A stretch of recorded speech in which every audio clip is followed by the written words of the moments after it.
Okay, today we're looking at the origins of the Constitution. How did we get the government we have today? The colonists had several issues with the British.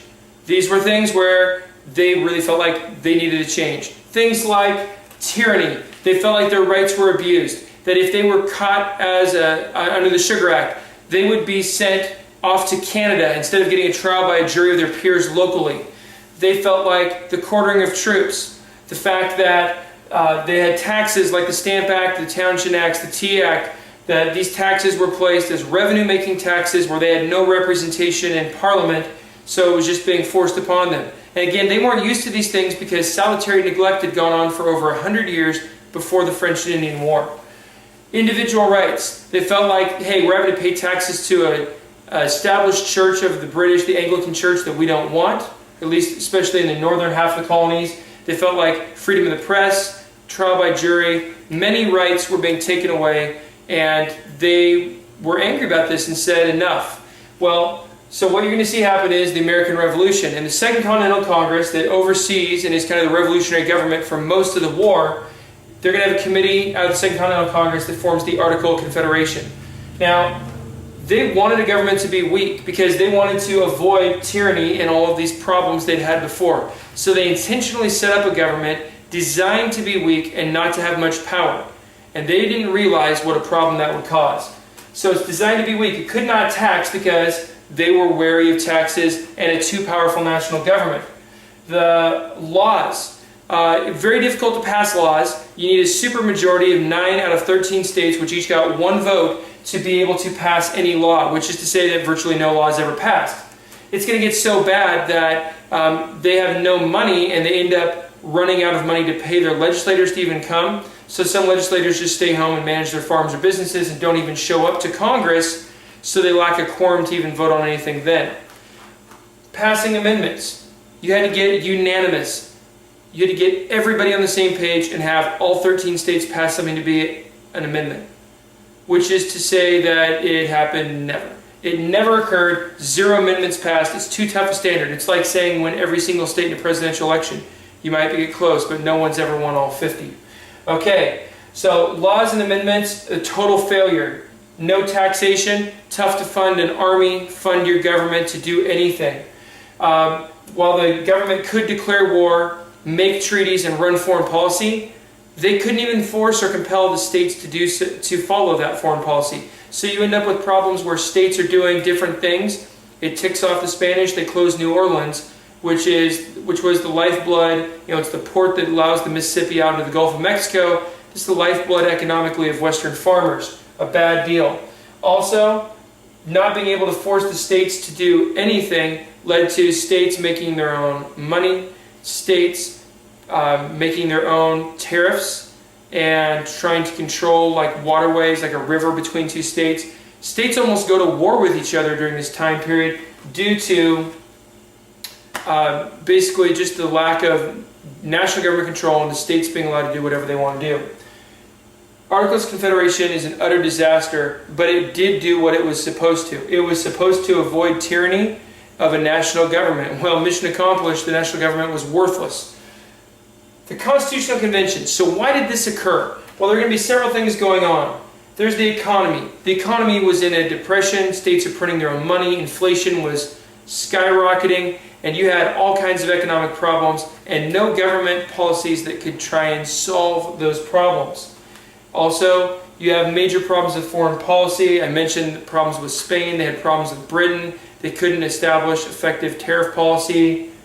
You have Shays' Rebellion. Shays' Rebellion, of course, a group of former Revolutionary War veterans and other farmers led by Daniel Shays almost take over the state government after they initially start closing down courthouses that are foreclosing on farmers. The government was not effective enough to basically help out these farmers, and the government was not even strong enough to have a military force. These guys almost take over the state. So Shays' Rebellion was kind of the exclamation point that everyone was like, wow, we need a new government. This isn't good enough. You also had middle and upper class people angry that they still were not getting paid throughout the 1780s for war bonds that they had loaned the money to the government during the Revolution.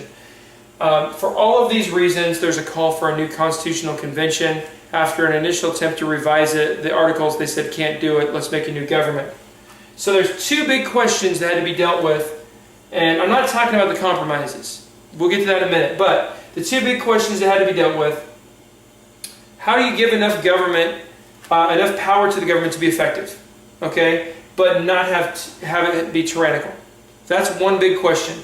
And the second question is, how much power should be given to the people? You had different factions at the Constitutional Convention. Some said, we trust the people, let's give them tons of, authority and democratic possibility. But a lot of these guys were very wealthy, and they feared the mob. Certainly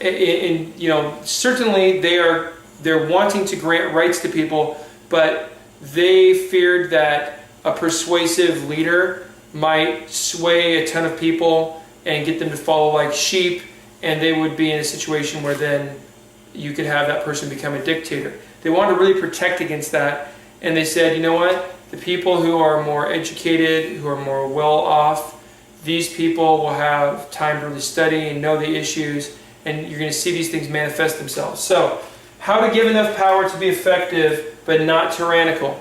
Well, what you're going to see is they build a government that has the power to tax, and the federal government can control and regulate interstate commerce while the states get to have the intrastate commerce.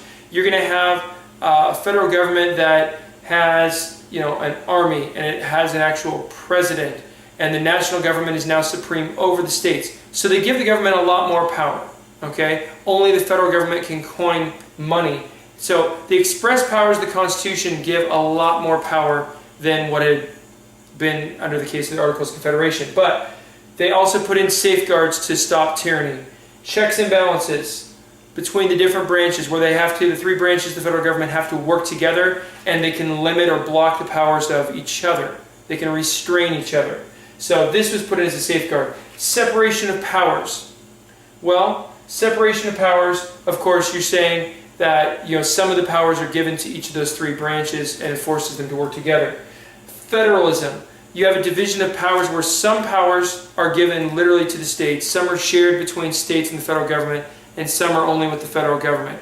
So the running of schools, the setting up of elections, these are state issues. National defense, coining money, foreign policy, these things are national government issues. So what you're going to see is federalism divides power out as well, and then you have a Bill of Rights. This was the main criticism of the anti-federalists, that they're going to say this government is going to have too much power. We'd rather have a weak federal government like the Articles. This is too much power. It's going to become tyrannical. And they said, and it has no Bill of Rights. So the Federalists of the time, the people in favor of the Constitution, led by Madison, who wrote it, Hamilton and John Jay, who these three write the Federalist Papers, brilliant reasonings on the nature of government. The Federalists are going to say we promise a Bill of Rights after the passage of the Constitution. Now for our second question, so that's how they alleviated it, okay? They gave more power, but they put in safeguards, and that's what we just looked at over here.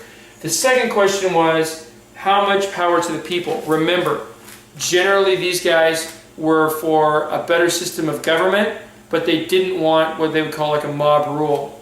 And they didn't trust the masses that much. So you're going to see that they build in an electoral college for electing the president, and they're going to build in that there's no direct election of senators. So they're going to have some safeguards where they say the people get a vote, but we're going to have some limitations on that, some protections. And so, and some people say, well, why do we have an electoral college today? Small states would never want to get rid of it, I don't believe. Especially small rural states, it's their only chance to matter if they were actually close in an election. Okay, but why do we have those things? Well, the United States was the first country to become kind of this democratic republic, offer powers to the people, set up this government, and they're going to call this the Revolution of 1800 when Thomas Jefferson takes control, because the government steps aside willingly. The Federalists just leave and let the Jeffersonian Republicans take power. This had never happened in world history before. So we have these safeguards that are in place. We're going to have a constitutional amendment later on that changes this, so you have direct election of senators today. But we still have the Electoral College because we were the first ones to do it. Later governments that have been modeled, as many, many governments have been, on the United States government, they didn't necessarily need the Electoral College because of kind of the advancement of society and humanity. Okay, compromises and ratification. So we have a couple of compromises that happen. Commerce, who would get to be in charge of it? Like I said, it was a disaster during the Articles of Confederation. So you have the Commerce Compromise. Interstate commerce between states or with other countries, that's all going to be the national government.